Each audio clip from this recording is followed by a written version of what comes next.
मुजफ्फरनगर में अमित शाह ने door to door प्रचार करते हुए नजर आया। बहुत दिनों बाद वीरों की भूमि पहुंचकर मुजफ्फरनगर आया हूं, ऐसा कहना है अमित शाह का।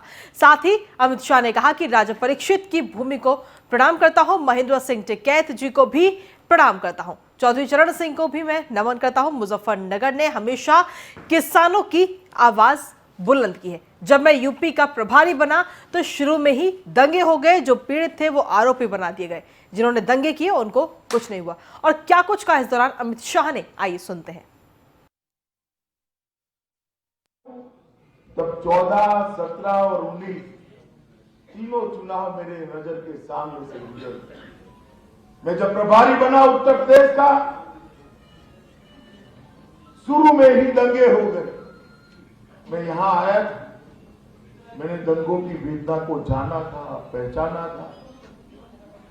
आरोप करने वाले पीड़ित बन गए और पीड़ित थे उनको आरोपी बना दिया।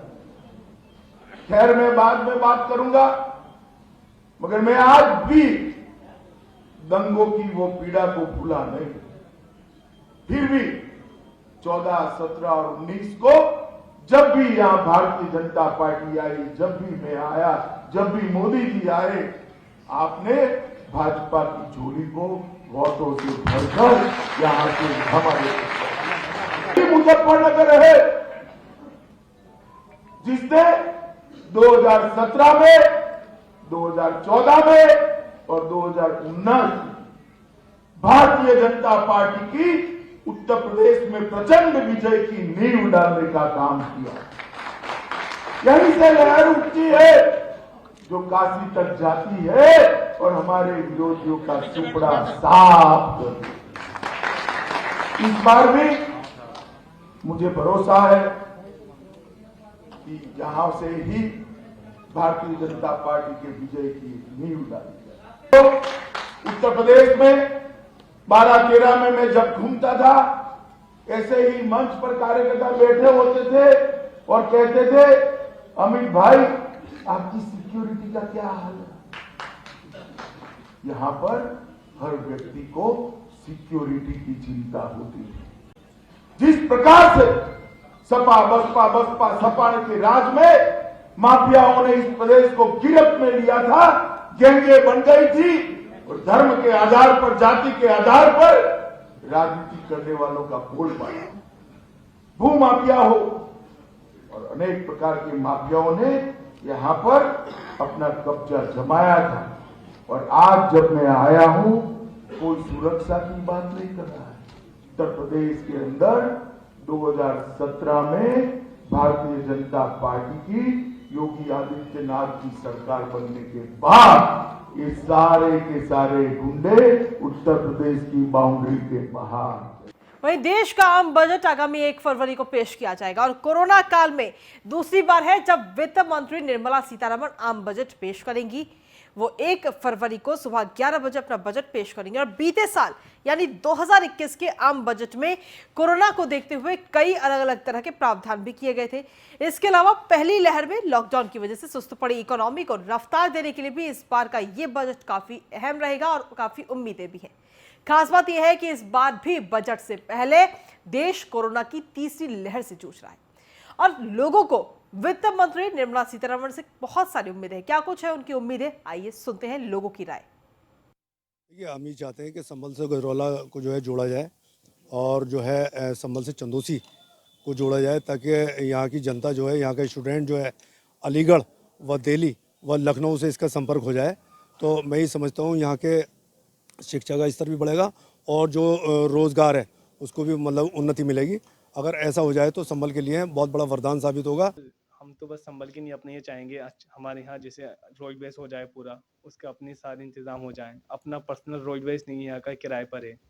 और हम जैसे हमारे यहाँ एजुकेशन की बहुत कमी है, कोई डिग्री कॉलेज नहीं है, मेडिकल कॉलेज नहीं है। संभल के लिए एक तो किसानों के लिए बिजली मुफ्त दी जाए और रेलवे स्टेशन सही हो, रोडवेज और अच्छे स्कूल वगैरह।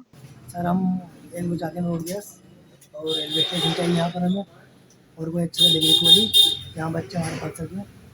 संभाल के बच्चे। मेरे हिसाब से तो सबसे ज़्यादा ज़रूरी यहाँ पर कॉलेज का होना है, रेलवे स्टेशन का होना है और हमारा रोडवेज बहुत झज्जर है, उसका ठीक होना है।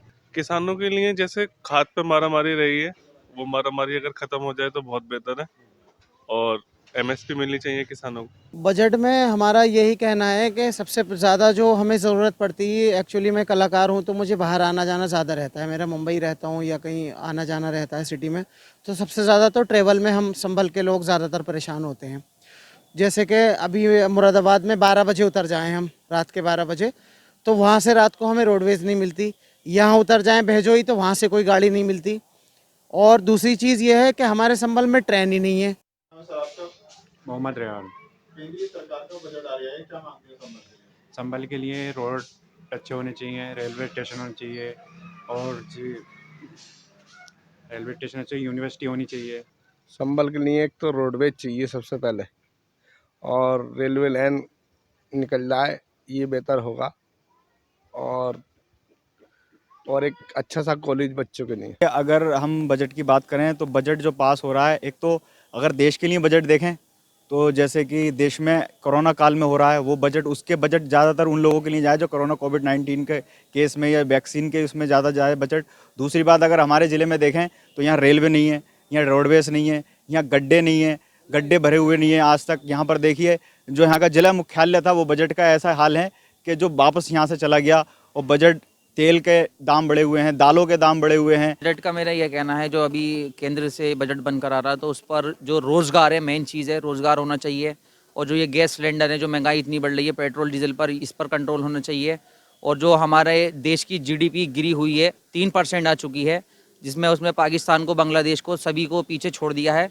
इस जीडीपी को ऊपर उठाना चाहिए, मैं यही चाहता हूँ उस बजट में। हर साल केंद्र सरकार से जो बजट आता है उससे हमारा तो कोई लाभ नहीं होता, मगर लॉलीपॉप हाथ में दिया जाता है। और हमारा ये है केंद्र सरकार से, हमारे संबल में एक तो यूनिवर्सिटी होनी चाहिए अच्छी सी, और सड़कें वगैरह सही होनी चाहिए, ये रोडवेज वगैरह और अस्पताल सरकारी।